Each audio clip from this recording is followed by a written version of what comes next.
Esselamu Aleyküm ve Rahmetullahi ve Berekat. Əziz və dəyərli müsəlmanlar, dəyərli bacı və qardaşlarım, dəyərli dinləyicilər, ilk öncə özümə, sonra sizin hər birinizə uca və böyük olan Rəbbimizdən haqq təqvası ilə qorxmağı nəsihət edirəm. Həqiqətən də Allah Subhanahu wa Taala mübarək kitabında buyurur ki, sizin ən hörmətliniz Allahın dərgahında Allahdan ən çox qorxanınızdır, yəni təqvalı olanınızdır.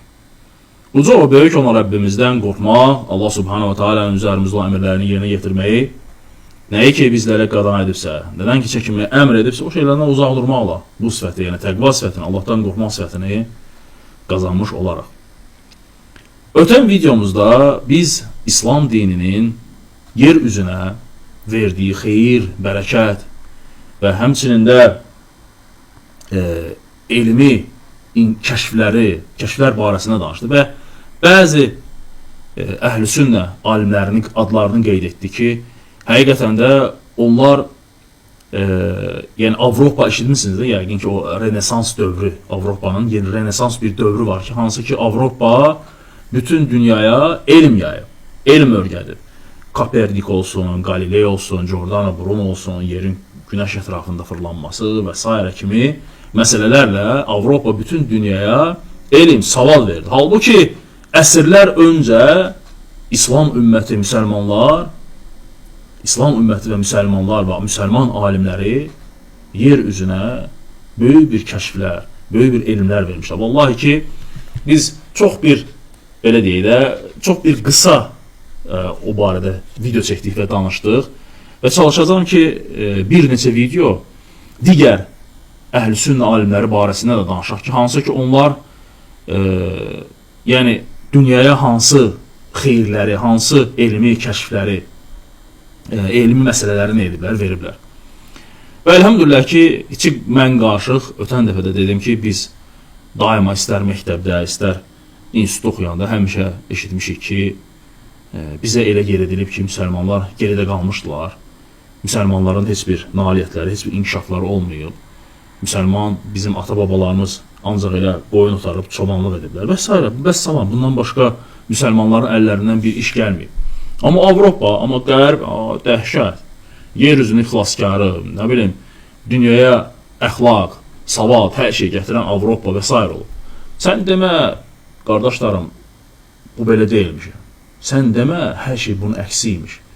Elə həmin o Avropada olan o kafirlər, hansı ki kitab əhli olan alimlər, onlar belə öz elmi nailiyyətləri hamısını müsəlmanlardan götürüb, kopyalayıb, nə ediblər? Öz adları ilə məşhur olublar. Allahu Ekber. Bu günləri isə müsəlmanlar, müsəlman alimlərin adlarını deyil, həmin o kafirlərin adlarını bilirik. Və bu, qardaşlarım, bu qısa videolar bir proyektdir. İndi inşallah ki, yəqin ki, qardaşlar bu videolara baxacaqlar. Və düşünürəm ki, daha çox alimlərimizin, əhl-i sünnə alimlərin adları çıxacaq ortaya. Hansı ki, insanlara, müsəlmanlara tanıdacaq onlara. Və bilirsiniz ki, belə bir kitab da var, Londonda çıxıb 2006-cı ildə. Deməli, kitabın adı İslamın qızıl dövrünün 1001 elmi kəşfi. Dünyaya verdiyi 1001 elmi kəşfi. Deməli, 600-cü ildən 1600-cü ilə qədər. 600-dən 1600-cü ilə qədər İslam ümmətinin yer üzünə verdiyi elmi kəşflər, elmi nailiyyətlər.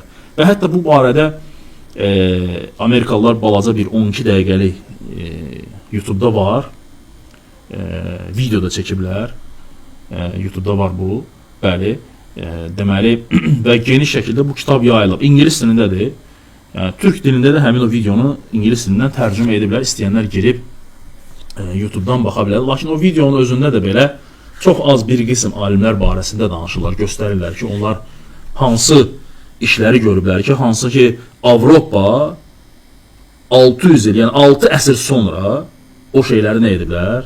Örgəniblər, biliblər. Halbuki müsəlmanlar 6 əsr bundan öncə o şeylərdən xəbərdar idi. Həmçinin də qardaşlarım, yəni İslam alimləri, çünki İslam dini xeyri, bərəkəti bol olan bildir. İslam dini aləmlərə rəhmət, sülh gətirən bir dindir, qardaşlarım. Əgər o insanlar tərəfindən uydurulmuş bir din olsaydı, mümkün deyildi ki, o bugünə qədər gəlib çatsın. Və biz bilirik ki, Allahın Rasulü sallallahu aleyhi ve sellem buyurur ki, qiyamətə kimi gedəcək. Və bütün elə bir yeryüzünün elə bir nöqtəsi, elə bir köy, elə bir kənd, elə bir ev olmayacaq ki, İslam dini ora daxil olmasın. İslam dini ora daxil olmasın. Allah həmd olsun. Yəni, ona görə də İslam dini alimləri körpü idilər. Körpü idilər, hansı ki Avropa həmin o körpüdən nə etdi? İstifadə edərək keçdilər. Məharətlə keçdilər və müsəlman alimlərinin o ixtiralarını götürərək öz adları ilə nə etdilər? İnsanlara təqdim etdilər. Və bizi də inandırdılar ki, həqiqətən də müsəlmanlar heç bir şey bilmirlər. Cahil, bisavad, savadsız, elmsiz, amma Avropalılar və yaxud da o kəşflər hamısı kafirlər tərəfindən icad olunur. Deməli, qısa da olsa yenidən bir təkrar və həmçində digər ümmətin alimlərinin etdiyi o kəşflər barəsində də inşallah danışaq. Bir videonu dinləyək və ondan sonra söhbətimizi davam edək.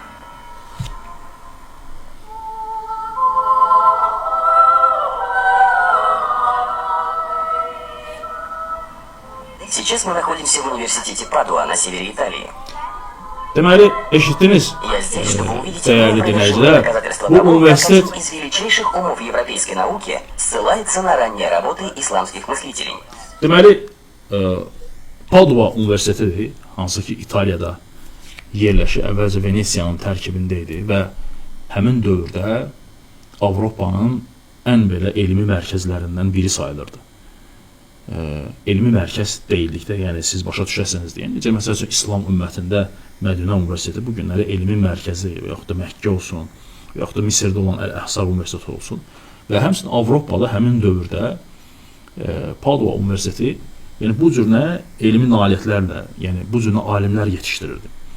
Və tədqiqatçı deyir ki, mən özüm gəldim həmin o yerə ki, bəs burada Nikolay Kopernik'in əlyazma bir kitabı var və həmin o kitabda Kopernik özü etiraf edir ki, öz bu əlyazmalarını özündən əvvəl yaşamış müsəlman alimlərin kitablarından, yazılarından, kəşflərindən istifadə edir. Və bir şeyi burada sizə deyim, dəyərli dinləyicilər, deməli, istəyir Galileo olsun və yaxud da Giordano Bruno olsun, onlar hər üçü də Nikolay Koperniklə eyni dövrdə, eyni vaxtda yaşamış insanlar olub və Galileo olsun, Giordano Bruno olsun, onlar bütün öz fikirlərini hamısını Nikolay Kopernikdən götürür. Nikolay Kopernik polyak olub, keşiş olub özdə və o ilk olaraq yerin günəş ətrafında yəni fırlanmasını qeyd edib. Çünki ondan öncə min illər alimlər deyirdilər ki, günəş və digər cisimlər yer üzünün nədir? Ətrafında fırlanır. Lakin onlar bunu havadan demirlər. Necə ki, bu günləri bəziləri çıxır və gülürlər ki, o vaxt insanlar deyirdilər ki, günəş yerin ətrafında fırlanır. Yəni cahil idilər. Sonra bunlar çıxdılar, dedilər, yox, yer günəş ətrafında və hər şeydə ortaya qoydular. Halbuki orada olan alimlər buna əbəs yerə, yəni havadan nəfslərindən deməyiblər. Onların öz əllərində dəlilləri, sübutları olur və İslam ümmətində də, İslam alimlərindən də bu sözləri deyənlər olur. Lakin bugünkü mövzumuz bu deyil bizim. Çünki buna girsək, mövzu nədir? Uzanacaq. Və dediyim kimi, Giordano Bruno'dur və yaxud da Galileo olsun, onlar deyirlər ki, bəs onları bilirsiniz ki, Giordano Bruno'nu yandırıblar və yandırılmasının səbəbi də, bunlar deyirlər ki, deməli, elmi kəşfi olub. Ki, necə ki, Giordano Bruno deyirdi ki, yer günəş ətrafında fırlanır və buna görə də kilsə onu yandırdı, yox. Ona qalsa, niyə Galileyi yandırmadılar? Niyə Nikolay Kopernik'i yandırmadılar? Eyni fikirləri onlar da söyləyir. Lakin onları niyə görə yandırmadılar? Çünki onlar kilsəyə qarşı çıxmırdılar. Onlar İsa Aleyhisselama qarşı çıxmırdılar. Bibliya, İncilə qarşı çıxmırdılar. Lakin Giordano Bruno birbaşa İsa Aleyhisselama qarşı, kilsəyə qarşı çıxan birisi idi və onun cəzalanmasına səbəb də elə bu olmuşdu. Ən birinci səbəb bu olmuşdu. Yəni, yerin günəş ətrafında fırlanması ideyası yox.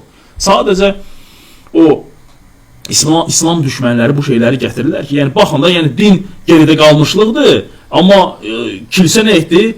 Elmi nailiyyətinə görə insanı yandırdı. Yəni dinin geridə qalmışlığını göstərmək üçün. Halbuki kilsə Giordano Brunonu ona görə yandırmamışdı. Yandırsaydı Nikolay Kopernik'i də Qalileyi də yandırardılar. Deməli dediyimiz kimi istəyir Qaliley olsun, istər Giordano Bruno olsun, öz fikirlərinin hamısını Nikolay Kopernik'dən götürmüşlər. Because it was unusual that at that time Астроном доктор Луиза Пеготти и я поднимаемся по лестнице в обсерваторию, построенную в XVIII веке. Наверху она обещала показать мне одну из важнейших книг в истории науки. Yəni elmin inkişafında vacib olan bir kitablardandır həqiqətən də. Итак, что мы здесь видим? Это второе издание книги «De Revolutio Nibus». О, Коперник. Да, yes, Это De Revolutionibus Orbium Celestium об обращении небесных сфер, опубликованное в 1543 году польским астрономом Николаем Коперником. Эта книга бесценна. В ней Коперник впервые со времен Древней Греции выдвинул гипотезу, что все планеты, включая и Землю, вращаются вокруг Солнца. Yəni bütün planetlər, həmçində yer də Günəşin ətrafında fırlanmasını ilk olaraq Nikolay Kopernik burada söyləyir. Və ondan sonra Qalileydi, Giordano Bruno da ondan götürürlər. На протяжении тысяч лет ученые полагали иначе, что Земля неподвижна, а все остальное, включая звезды, Солнце и планеты, вращаются вокруг нее. Yəni dediyim kimi, burada da qeyd edir ki, yəni bundan öncə əsrlər insanlar deyirdilər ki, Günəş və digər cisimlər yerin ətrafında fırlanır. Halbuki Quran da bunu söyləyir qardaşlarım. Yerin sabit olması və həmçinin digər planetlərin onun ətrafında fırlanması, dövr etməsi. и вот тут вся его система. Видите?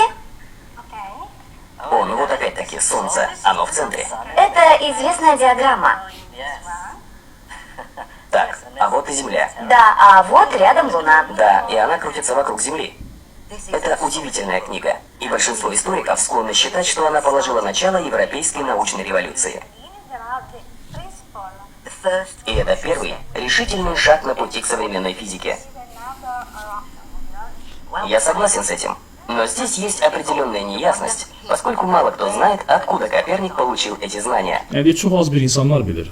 Bəs bu Kopernik bu bilgiləri, bu elmi hardan götürüb? Yəni ola bilməz ki, kiminsə müəllimi olmasın. Kimsə kimdənsə öyrənməsin. Elə havadan gəlmədi ki, bunun ağlı. Vəhizal gəlməyib ki buna. Такое впечатление, что они появились из ниоткуда.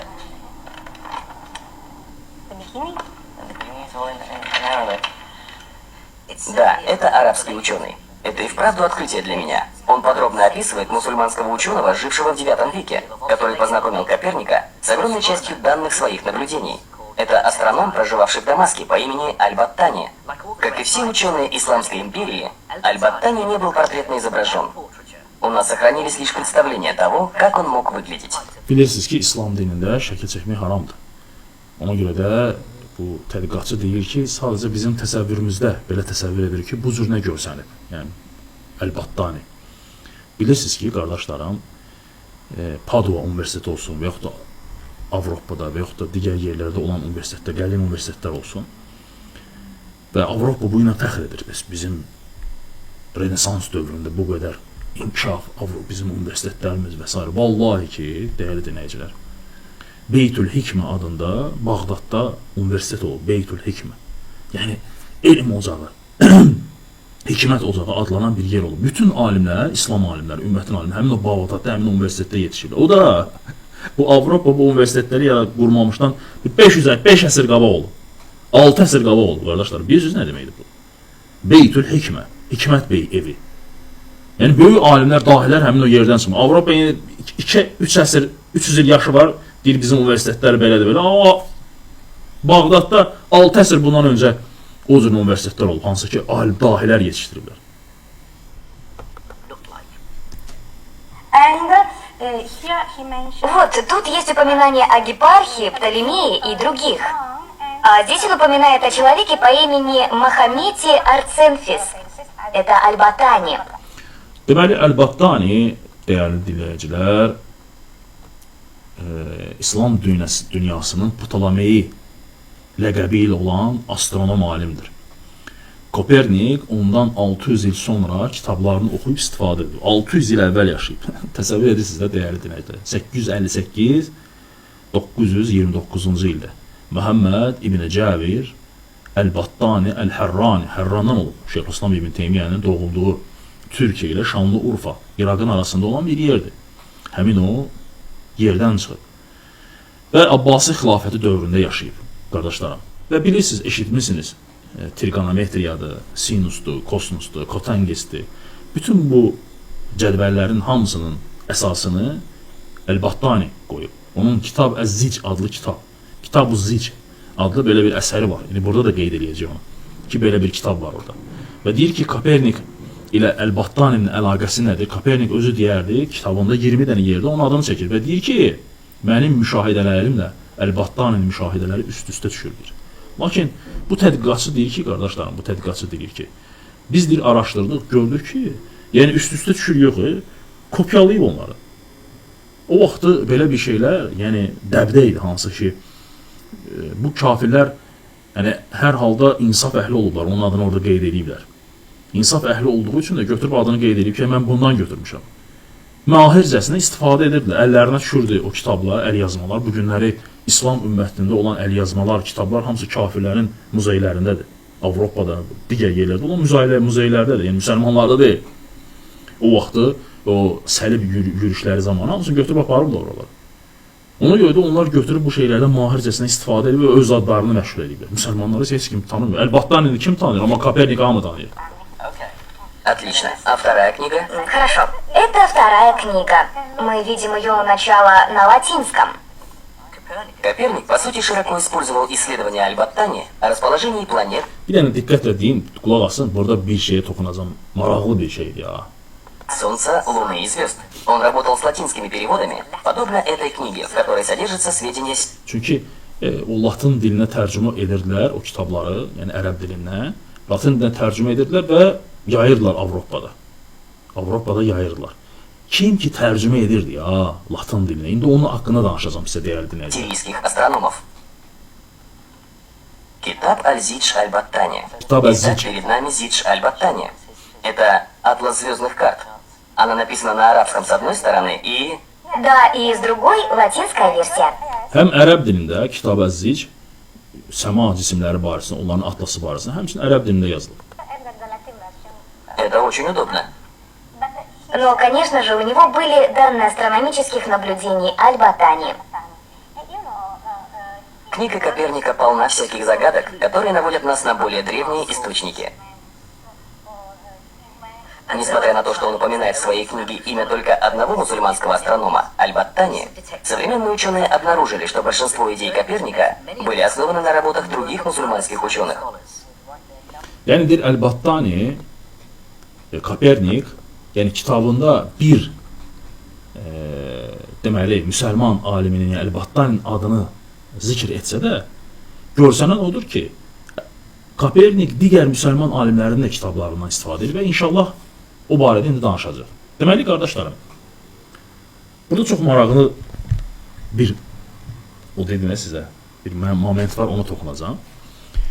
Deməli, Galilei, Giordano Bruno, yerin günəş ətrafında fırlanması məsələlərini hamısını götürürlər kimdən? Kopernikdən, Nikolay Kopernikdən. Nikolay Kopernik o bilikləri hamısını götürür müsəlman alimlərinin kitablarından. Necə götürür müsəlman alimlərinin kitablarından? Baxı, bunlar Latın dilini və s. bilmirlər. Hardan götürdülər onlar onu? İndi ərəb dilini bilmirlər, çünki o kitabların çoxsu ərəb dilində yazılmışdı. Deməli, qardaşlarım, Regiomontanus adlı bir Alman alimi olur. Lakin bu Alman alimi qardaşlarım, Regiomontanus, bu Alman alimi elmi ilə tanınmayıb. O bilirsiniz nə ilə tanınıb? Kitabların çap edilməsi ilə, tərcümə edilməsi ilə tanınıb. Deməli, Johansen Müller von Königsberg adı, əsl adı budur. Şərq elminin kuratoru sayılır. Özü kəşfləri az etdi. Amma 1000 illik müsəlman elmini Avropaya təmiz formada çatdıran birisi idi. 1436-1470 çox az yaşayıb. Hətta bəziləri deyir ki, Zəhərləyib öldürürlər onu sonra.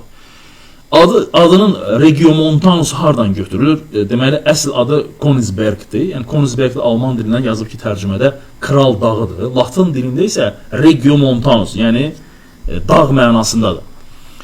Deməli, Viyana Universitetində oxuyur. Viyanada oxuyur. Sonra, yəni kəşfləri nə olur? Kəşfi nə olur? Köhnə kitabları yenidən tərcümə edir. Yəni, köhnə kitabların tərcüməsi ilə məşğul olan birisi olur. Və burada deyir ki, qardaşlarım, o Kopernik var Nikolay Kopernik. Nikolay Kopernik bütün biliklərini, hardan o kitablar gəlib ona? Həmin o bu Regiomontanus yoxdur. Ərəb kitabları ki, hansı ki, o ərəb alimlərinin kitabları gəldi, düşdü Avropaya, tərcümə edib və Kopernik də oradan götürüb hamısını. Yəni, bütün bu Avropada olan alimlər var, qardaşlarım, hamısının etdikləri, kəşflər hamısı müsəlmanlarda olub və müsəlmanlardan götürdü hamısını. Mən sadəcə daha sərt formada demirəm, yəni oğurlayıblar hamısını oradan, müsəlmanlardan. Məsələn, oğurlayıb öz adları ilə yazıblar. Dinləyək. Простым примером этому является использование Коперником математической идеи, разработанной в XIII веке исламским астрономом Аль-Туси.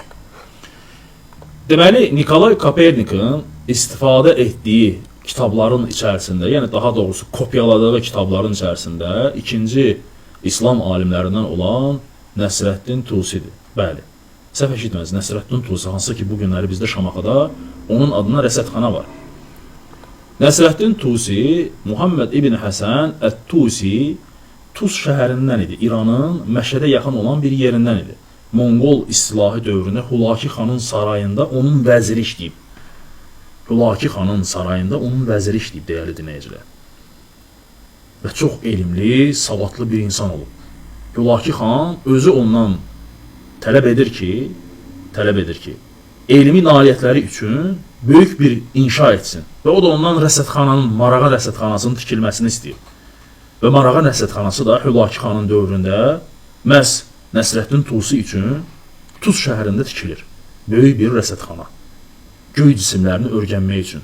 Və gəlir ki, rəvayətlərdə rəsədxanada 100-dən çox alim 50 il müşahidə aparıblar. 50 il müşahidə aparıblar. Hətta deyilir ki, dəyərli dinləyicilər, hətta deyilir ki, Kopernik deyir ki, Kopernikin Tusinin diaqrammaları, Kopernikin diaqrammaları yoxlayırlar, indi burada göstərəcək. Tusinin diaqrammaları ilə 99% deyir, eynidir. Hətta rəsmlərin, hətta hərflər var, hərflər belə eynidir. Nəticə odur ki, Kopernik ya Tusinin kitablarını oxuyub, ya da ortaq ərəb mənbələrindən götürülür. Və hamısını nə edib? Kopyalayıb, öz kitabında qeyd edib. Və dediyimiz kimi, dəyərli dinləyicilər, o Regiomontanus adını çəkdi ya, hansı ki,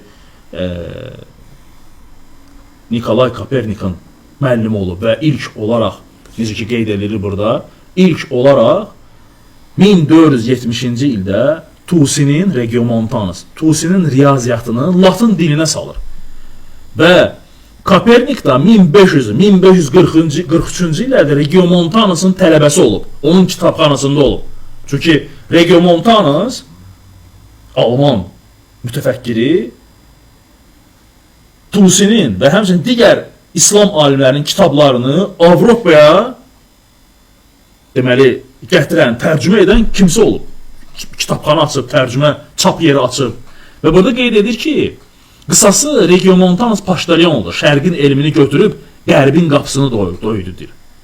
Qərbin qapısını döydü. Və Nikolay Kopernik da 1500-1543-cü illərdə onun tələbəsi olub və kitabxanasında nə edib?